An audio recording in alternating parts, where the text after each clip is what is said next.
በኢትዮጵያ የሕክምና ታሪክ ውስጥ ታይቶም ተሰምቶም የማይታወቅ ብዙዎችን እጃቸውን አፋቸው ላይ ጭነው እንዲገረሙ ያስገደደ አንድ ግሩም ስራ በዚህ ሳምንት ተከውኗል። ይህ ጉዳይ ምንድን ነው?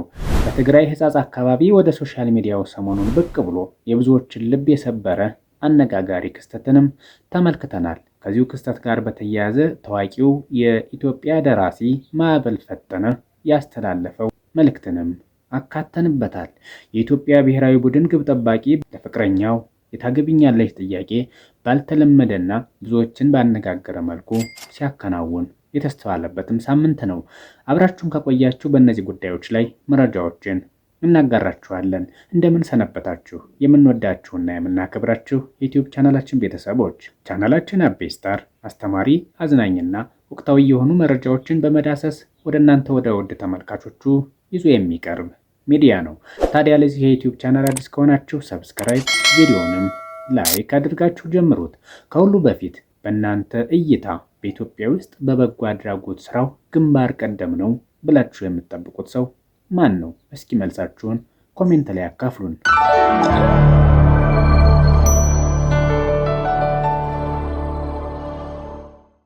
ትችትና ነቀፌታ የማይጠፋው የሀገራችን የሕክምናው ዘርፍ ሰሞኑን የተቾችን አፍ ያዘጋና የሕክምናውንም ደረጃ አንድ ሌቭል ከፍ ያደረገ እጅግ አስደማሚ ስራ ሰሞኑን አስተውለናል።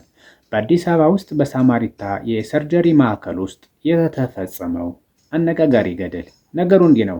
በአዲስ አበባ ከተማ እንግዲህ በማሽን ጥገና የሚተዳደር አንድ ወጣት ነበረ። ይህም ወጣት እንግዲህ የዕለት ተዕለት ተግባሩን እያከናወነ በነበረበት ሰዓት በአጋጣሚ በማሽን እጁ ሙሉ በሙሉ ይቆረጥበታል። ይህም ወጣት እንግዲህ ወዲያውኑ ወደ ሕክምና ማዕከል በመሯሯጥ ይደርሳል። የሄደበት ተቋም እንግዲህ ይህንን ሕክምና ማድረግ የሚችል አልነበረምና ወደሚመለከተው ወደ ሳማሪታ የሰርጀሪ ማዕከል ሪፈር ይሉታል። ተቆርጦ የቀረው እጁ በበረዶ ታሽጎ ወደ ሕክምና ማዕከሉ እንዲመጣላቸው ትዕዛዝ ያስተላልፋሉ። እጁም ወደ ማዕከሉ ይመጣል። ታዲያ የሕክምና ቡድኑ በተቀናጀና በተደራጀ መንገድ ስራውን ይጀምራል። እንደ ፈጣሪ ፈቃድ ሆኖም የጀመሩት ስራ ፍሬ አፍርቶ እጁን መጠገን ይችላሉ። እንደዚህ የሆነ ወደ እንደዚህ ሆነ። እንጨት እነሱ ሲከቱ አላመቻላቸው። ለማስማማት ሞክር ክብረም ሲሉኝ ከዛ ከታች ብድግ አድርጌ ለማስማማት በግራ እጄ ነበረ ብድግ ሳረገው ኤሌክትሪክ ኮኔክት ሆናለክ። ከዛ እዛው ላይ አስገባኝ። ሰከንድ አልቆየም እጄ ቆርጦ ሰደደኝ። እጄ ሲቆርጠው ቆምኩኝ። በዛን ሰዓት ቁሜ አማተብኩ። እጄን ሳየው ማሽኑ ላይ አንዱ እጄ ማሽኑ ላይ አለ። የተቆረጠው እዚህ ነው። አይኔ እየጨለመ መጣ። ቅድሚያ የሕክምና አገልግሎት ያገኘው ወጣትም 9 ቀን አልጋ ይዞ በሕክምና ማዕከሉ ሲታከም ከቆየ በኋላ ጥሩ ለውጥ በማሳየቱ ወደ ቤቱ ተሸኝቶ በክትትል ሕክምናውን እንዲቀጥል በቀጠሮ ሄዷል። ገርም ነገር እጄ በበረዶ ነው ለብቻ የመጣው። እኔ ቀድሜ ነው ሆስፒታል የደረስኩኝ። የሆነ እዛ ጓደኞቼ በራይድ በምናምን አድርገው አመጡኝ። ይህን ያደረጉ የሳማሪታ የሕክምና ማዕከል አባላት በሙሉ ልትመሰገኑ ልትወደሱ ይገባቸዋል። ይህ የሚያሳየው ጅማሮ ኢትዮጵያ ውስጥ ግብአቶች ከተሟሉ፣ ለሕክምናው ዘርፍ በቂ ድጋፍ ከተደረገለት የሚገራርሙና አጃይብ የሚያስብሉ ስራዎችን መስራት እንደሚቻል ነው። ብዙ ጊዜ ትችት የማያጣው የኢትዮጵያ ሕክምና ዘርፍ እንደዚህ አይነት አስደናቂ ታሪኮች ሲፈጸሙም ማድነቅ፣ ማወደስ ሚዲያዎችን መልመድ አለባቸው ብለን እናስባለን።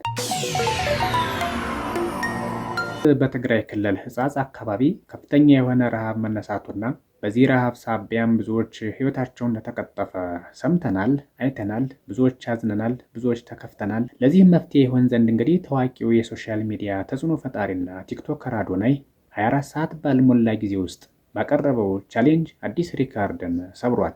ጋይስ ትልቅ ዜና ይዤ መጥቻለሁ። እንግዲህ በአንድ ቀን ውስጥ ብቻ ማለት ነው 11 ሚሊዮን ብር አሰባስበናል ሕጻጽ ላይ በረሃብ ለተቸገሩ ወገኖቻችን።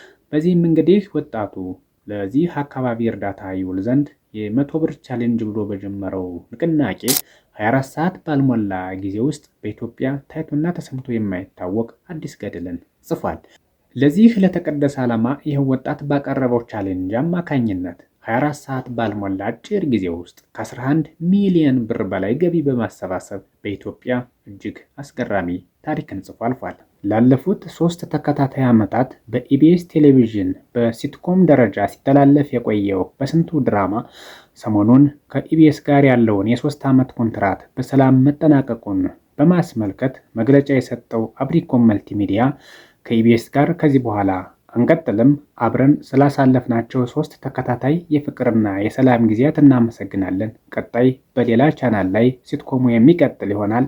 ከዚህ በኋላ ግን በስንቱ ድራማ በኢቢኤስ ቴሌቪዥን ላይ መተላለፉ አብቅቷል። በፍቅርና በሰላም ላሳለፍናቸው 3 ተከታታይ የስራና የስኬት ዘመናት ኢቢኤስ ቴሌቪዥንና አጠቃላይ ሰራተኛውን አመሰግናለሁ ያለው አብሪኮም መልቲሚዲያ ቀጣይ ስለሚኖረው የድራማው ህልውና ቀጣይ መግለጫዎች የሚሰጡ መሆኑን በመግለጽ ቀጣይ ግን በስንቱ ድራማ በኢቢኤስ ቴሌቪዥን ላይ እንደማይተላለፍ ለማወቅ ተችሏል። በሀገራችን ውስጥ እንግዲህ ብዙም ያልተለመደና እንግዳ የሆነ ነገር ሲስተዋል ለምን ብሎ መጠየቅ የተለመደ የቆየ ባህላችን ነው።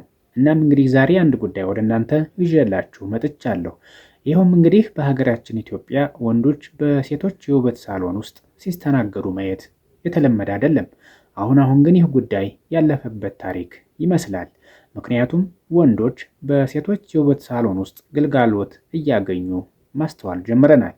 ይኸውም እንግዲህ ራሳቸውን በሴቶች የውበት ሳሎን ውስጥ የሚታጠቡና ካስኬድ አድርገው ራሳቸውን የሚያደርቁ ሹርባቸውን በሴቶች የውበት ሳሎን ውስጥ የሚሰሩ ወንዶችን ማየት የተለመደ ተግባር ሆኗል። ይህ ከኢትዮጵያዊነት ወግ፣ ባህልና ልምድ አንጻር እንዴት ይታያል? እኔ በፍጹም ልክ ነው ብዬ አላምንም። ምክንያቱም ወንዶች ራሳቸውን የቻለ የውበት ሳሎን አላቸው፣ ሴቶችም በተመሳሳይ። ስለዚህ ይህ ቀይ መስመርን ማለፍ ነውና ከሕግና ከልማድ ያፈነገጡ ተግባራትን የሚፈጽሙ ሰዎች ኃይል ይባሉ፣ ባህልና ወግንም ሊያከብሩና ሊጠብቁ ይገባልና መሰል ተግባራትን የሚፈጽሙና በተሳሳተ መንገድ የሚንቀሳቀሱ ሰዎች ኃይል ይባሉ ይገባል። ወንዶች ከሴቶች የውበት ሳሎን በፍጹም መገኘት አለባቸው ብዬ አላምንም። እናም እስኪ እናንተን ምልከታ አካፍሉን። ምን ተሰማችሁ? ወንዶች በሴቶች ሳሎን መገኘትና መገልገል አለበት ብላችሁ ታምናላችሁ? አንድ አነጋጋሪ የሆነ ጉዳይ በፕሮቴስታንቶች ቸርች ውስጥ ተፈጽሟል። አንድ ፓስተር ሄኖክ የተባለ ግለሰብ እያስተማረ ባለበት ሰዓት አንዲትን ሴት ያስነሳና ከየት ነው የመጣሽው የሚል ጥያቄ ይጠይቃታል። እሷም ወዲያውኑ እኔ የመጣሁት ከሰላሌ ነው የሚል ምላሽ ትሰጣለች። ሰላሌን አውቀዋለሁ፣ ሰላሌ ማለት እኮ የጠንቋዮችና የመተተኞች ሀገር ነው በሚል በጥቅል ሀገሩን እንግዲህ እንዲህ ጥላሸት ይቀባዋል። የዚህን ፓስተር ንግግር የሰሙ የሰላሌ ነዋሪዎችም የቅሬታ ናዳቸውን ወደ ፓስተሩ እያደረሱ ይገኛሉ። እንደ አንድ ሰው ወይም 2 ሰው እንደዚህ አይነት ተግባራት የሚፈጽሙ ግለሰቦች ይኖራሉ። ነገር ግን እነዛን ግለሰቦች በአካባቢው ላይ ጄኔራላይዝ በማድረግ አካባቢውን መተቸትና መውቀስ በፍጹም ተገቢ አይደለም። ከዚህ ፓስተር ንግግር ጋር በተገናኘ እንግዲህ የሰሜን ሸዋ ዞን መግለጫ ያወጣ ሲሆን ዞኑም በመግለጫው የጀግኖች መፍለቂያ የሆነው ዞናችን በዚህ ፓስተር ስሙ እንዳለ ስም ሆኖ ተነስቷል ያለ ሲሆን ፓስተሩም በአስቸኳይ በሕግ ቁጥጥር ስር ውሎ ምርመራ እንዲጀመርበት የሚያዝዝ መግለጫ ወጥቷል። ግለሰቧ በቁጥጥር ስር ውላ ምርመራ እየተደረገባት ነው ያለው የዞኑ መግለጫ ግለሰቡ በሌላ ክልል ከመኖሩ ጋር ተያይዞ ከፌዴራልና ከሚኖርበት ክልል የጸጥታ አካላት ጋር በመቀናጀት ይህንን ግለሰብ በቁጥጥር ስር አውሎ በአስቸኳይ ምርመራ ማድረግ ያስፈልጋል ብሏል። የኢትዮጵያ ብሔራዊ ቡድን ግብ ጠባቂ የሆነው ወጣት ለፍቅረኛው የታገቢኛለች ጥያቄ ብዙዎችን ባልጠበቁትና ብዙዎችንም ባስገረመ መንገድ አከናውኖ መነጋገሪያ ሆኖ ሰንብቷል። ይህ ወጣት እንግዲህ ተንበርክኮ የታገቢኛለች ጥያቄ በሚያቀርብበት ወቅት ይዞት የቀረበው ካሞን 40 ፕሮማክስ ስልክ ነበረ። ብዙ ጊዜ ሰዎች ትኩረት ለማግኘት ብለው ባልተለመደና ብዙዎች ባልጠበቁት መንገድ እንደዚህ አይነት አነጋጋሪ የሆነ ጉዳዮችን ሲፈጽሙ ማስተዋል የተለመደ ነው። ይሁንና ይሄ ወጣት እንግዲህ ታዋቂና ዝነኛ ወጣት ከመሆኑ ጋር ተያይዞ እንዲህ አይነት ጉዳይን መፈጸም ለምን እንደፈለገ በግልጽ መናገር ባይችልም አዎ ለፍቅረኛዬ ይህ ስልክ ይገባታል የሚል ምላሽን ነበር ሰጥቶ ያለፈው በወቅቱ። በሰሜን ሸዋ አካባቢ መንገድ ባለ የስደተኞች ካምፕ ውስጥ መሰል ችግር እንዳለ እየተነገረ ይገኛል። በህጸጽ አካባቢ እንደተፈጠረው ሁሉ በዚህ አካባቢም እንግዲህ ከፍተኛ የሆነ ረሃብ እንዳለ ለማወቅ ተችሏል። ዛችሁ እርዳታችሁ አይለያቸው፣ አለንላችሁ ተሏቸው ዘንድ እንጠይቃችኋለን። ስለምትከታተሉን ከልብ እናመሰግናችኋለን። ሁሌም ምርጫችሁም ስላደረጋችሁን ከልብ እንወዳችኋለን። ሰላም ለዓለማችን፣ ሰላም ለህዝባችን ይሁን። የዛሬውን አበቃን። ቸር ይቆየን።